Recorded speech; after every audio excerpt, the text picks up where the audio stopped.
There's not a burr, you're gonna get, like basically sawdust. There is a burr, you did a full shaving.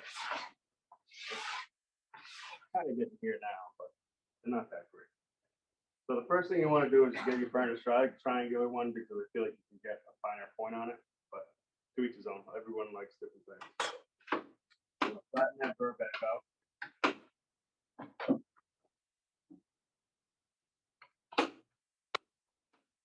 And then from here, if you think about the way hand planes, chisels, if there's any imperfection in that mirrored edge, it's going to reflect once you start using it. That edge is going to fit. So you want to do the same thing with your card scraper. So I'll always get out just the DMT diamond stone. You can use anything really. Water stones are going to break down really fast with this kind of steel. So I would recommend some sort of diamond or oil stone.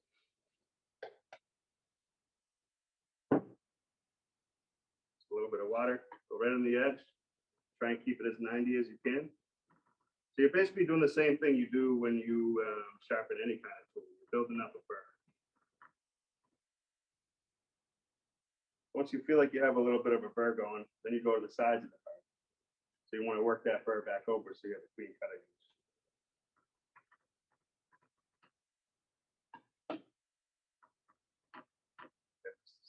But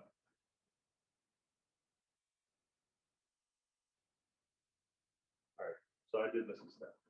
So from the first thing you're going to want to do after you flatten that,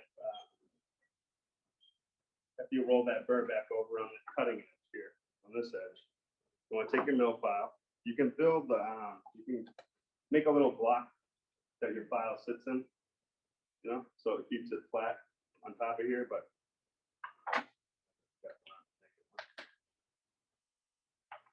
you definitely want a little bit of oil on there. Trying to keep the file 90 degrees. Yeah, that's what if you make a little jig, you can nail it, but it's not quite gotten around. So from here, want to get that other crap off there. You want to get yourself a new edge.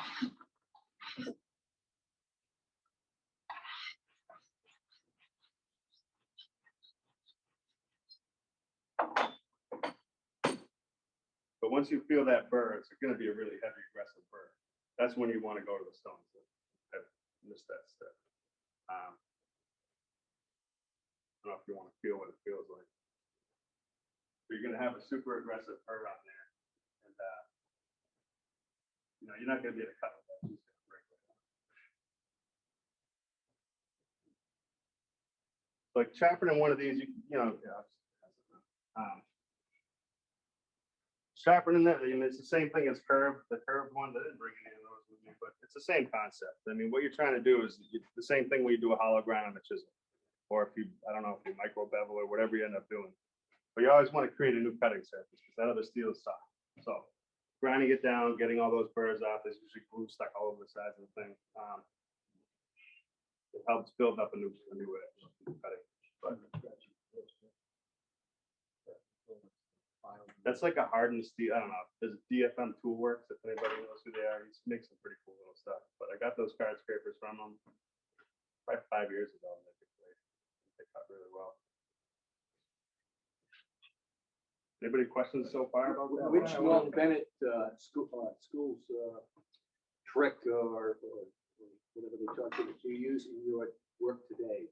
The kind of work you do today, even though it's not, you do cabinet work, but what did you learn from them that you use certain hand tools now more? Or? Oh yeah, I mean, that's before I was running studs, 16 on center. Sure. You know what I mean? And then going there, it to me, to get out of that school, and if you're a younger guy or whatever, to make a lot of money, right off the bat, you're not going to do it.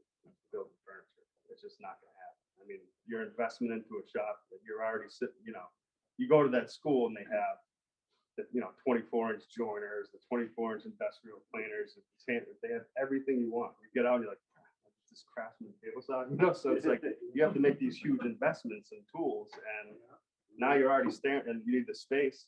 So you're looking at 50 grand at the minimum just to start your own thing. So the one thing that I didn't like about the school is they only taught period furniture. There wasn't, I mean, they really break down drawing and, there's a ton of core skills that I learned from them, which is what I use on how to sharpen, how to use a hand plane, how to use chisels, how to use marking gauges, cutting, I mean, how to lay out tenons, how to lay out dovetails, all those things that I put to practice every day. I build more weird stuff than I do kitchens, but like where I just finished building a desk for a building out, a science building that's going up in Somerville. This giant veneered oak desk, stained all black. Like that's the kind of stuff that they have to teach you about is how to do box work. Because as much as I'd like to build, something like this every day,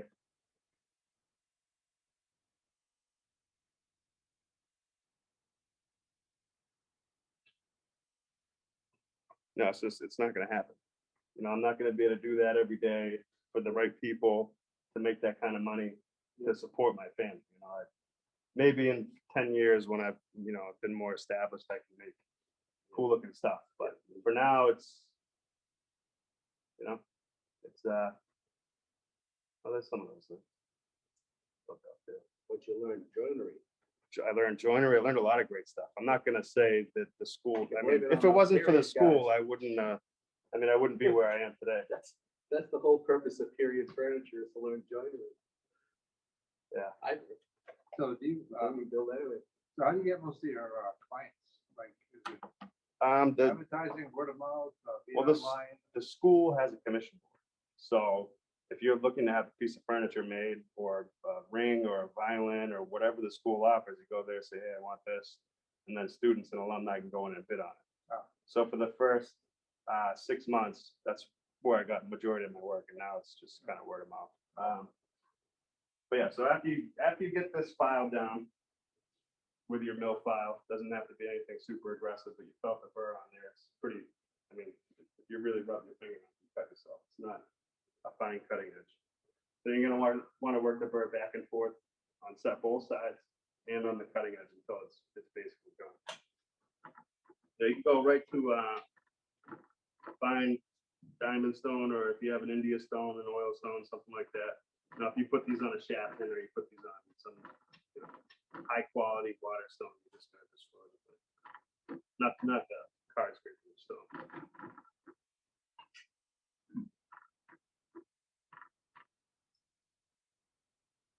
Once that burr is worked back over, then you go back to this cutting edge on both sides. So try and keep it as 90 as you can. I know doesn't have to be perfect. So I actually have some of those little diamond big paddles. Yep. That way I can leave the card scraper in the vise. And just take the paddle and work it. And then I That don't would have work. to take it in and out of the vise. So there's plenty of ways to skin a cat. So this is just the way I do it, and I'm always open for his things. I do have some small diamond stones. I might. Well, at this point, what you're looking to get is a perfect square, perfect 90-degree angle. So once you feel like you've gotten that burr up, which it shouldn't take much.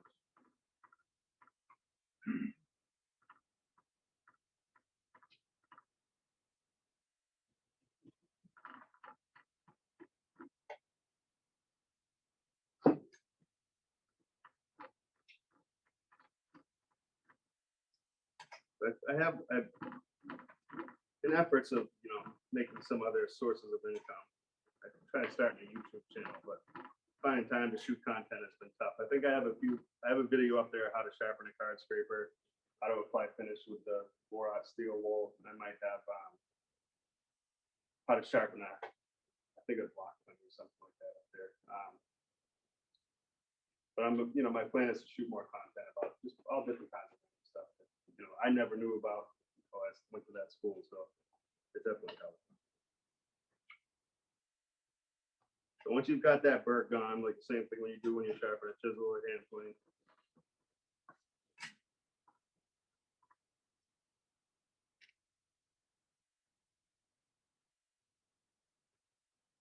And it's a nice smooth finish on both sides and the cutting edge. Go back to your vise. You don't want to put a lot of pressure, right? Just enough to where it's going to kind of create an edge. Some people like to do both sides. I kind of prefer to do one, so that way I know which side is the cutting side, and I'm not, switching back and forth trying to figure out which one is better. So from here, just firm pressure. You're not trying to bend the thing, so you're not going crazy. And once you feel a burr starting to work up, some people will flatten their burr back out and reburr. Some people will take the point, correct the burr so it's at the perfect angle, but I produce pretty good results just this way.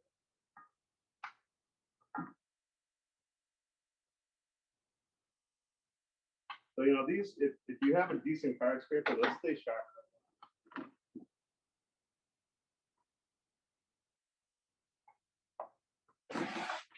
And I'm ready to pull, pretty decent shavings off of what could take you 15 minutes. So I mean, it's, it helps a lot with like the figure what you want.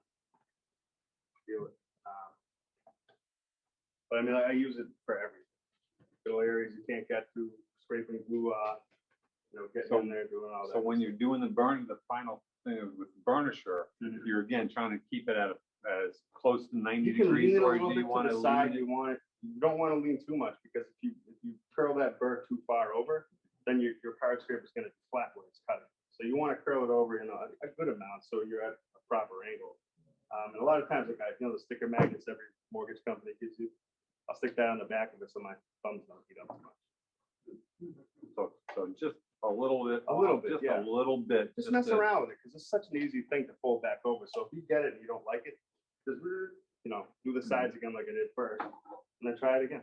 It's one of those things. It's such an easy, quick start. Yeah, did you do the sides I did. and then then across the top? I'll roll the burr back over, Okay. I didn't and see then that. I'll go to the mill file, and then I'll file that burr off, and I'll create new burrs, and then I'll go to the stones. And Yeah, work but those burrs once back it's and forth. polished though, I didn't see you go to the side again to stretch out to extend then turn it and turn the burr. No, I You don't. don't do that? No. Is that something Peter Calvert did?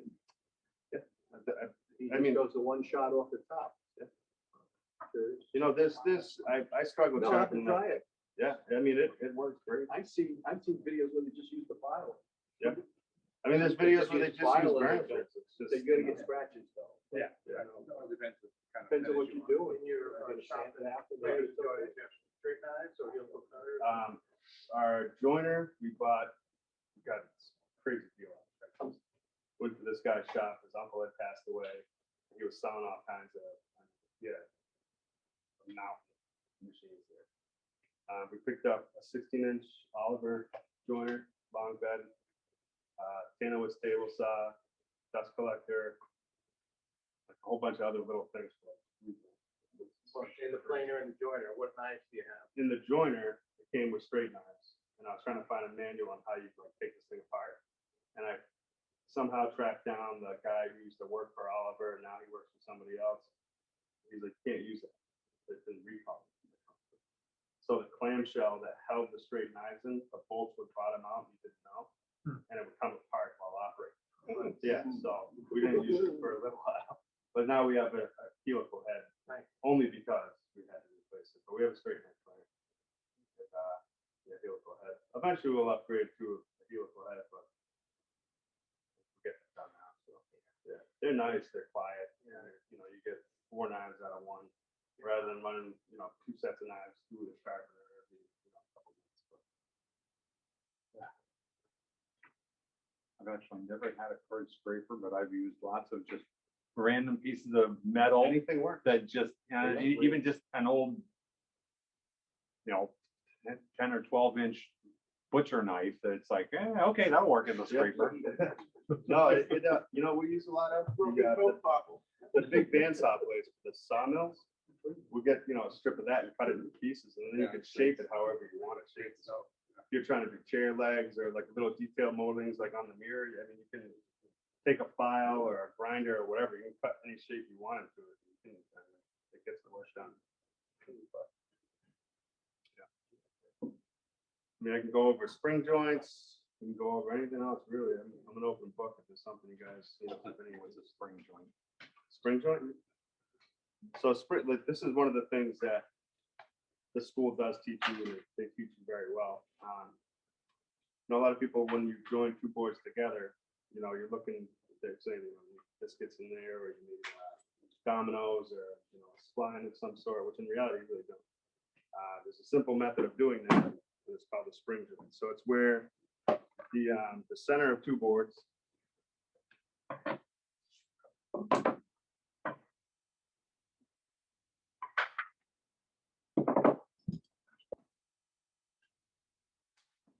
so this is, I love this because it's a one clamp glue up.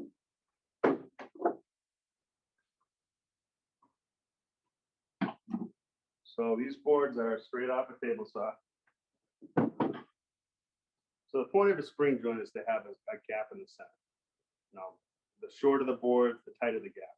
Longer the boards, I wouldn't go any bigger than a 16. The rule of thumb is kind of like if you can slide a piece of paper through it, but it doesn't make any sense until I show you. So if you have your two boards, you figure out, you know, these are the two boards they want to join together like this. You have cowls or something, place them on the cowls, jointed side down.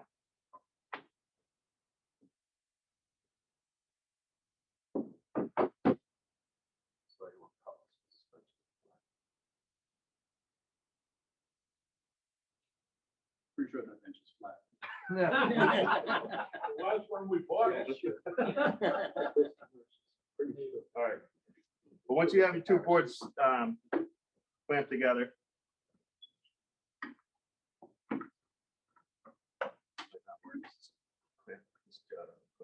But anyway, you know, I'll go in and I'll just get a couple passes through so both boards are showing shavings. You know, and if you're joining this way, you want to make, so if the boards are like this is how you want it to look. Fold them together, hook match it, or whatever you call it. So that way when you're planing, even if your plane's off a little bit, it's not 90, it doesn't matter, it's mirror image. So both boards will align anyway. So once you have both boards relatively smooth and back to each other, you can use longer hand planes. One of the instructors there, you've probably seen his name at Fine Woodworking a bunch, Lance Patterson. He uses a number 7 to do this, but it doesn't make sense how he does, but he does. So from here, I'll usually go to my number 4. And what you're going to want to do is you're creating a small belly. So you're not hogging out a ton of material. It's just a very, very light belly. So I usually go kind of deep on the first cut. So you're relatively in the center of your board. You don't have to measure this out. You just kind of look and say it's somewhat of the center. So you push down. Then as you come out, you just lift up a little bit. And then that wasn't really. Then you lighten the shaving a little bit, taking a little step back. So same thing, down in the slope, and then coming out. These are short boards, so practical. So then what it ends up doing, if I did it right, it might matter.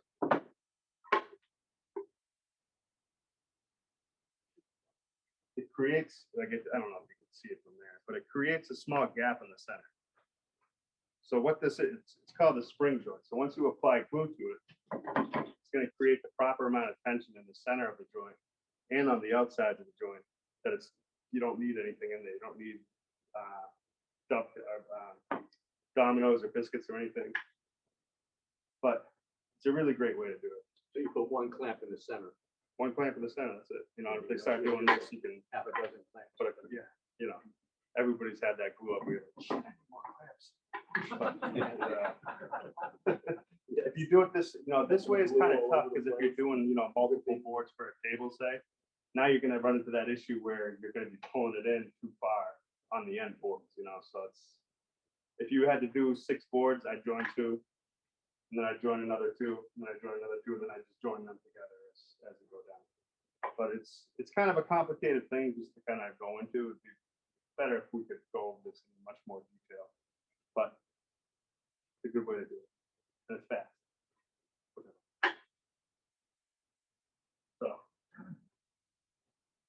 So what kind of gap on, like on a board that length? Looking If for you like- can stick a sheet of paper, Yeah. put this, and then like pull it, you know, and you can feel the tension, that would be perfect. Like you don't want, if you can see daylight through it, it's too. Then you just go back to the joiner or table saw, rip those edges again and try again. This made me think of it. The reason they do that is so you don't have to use bow ties later on. That's right.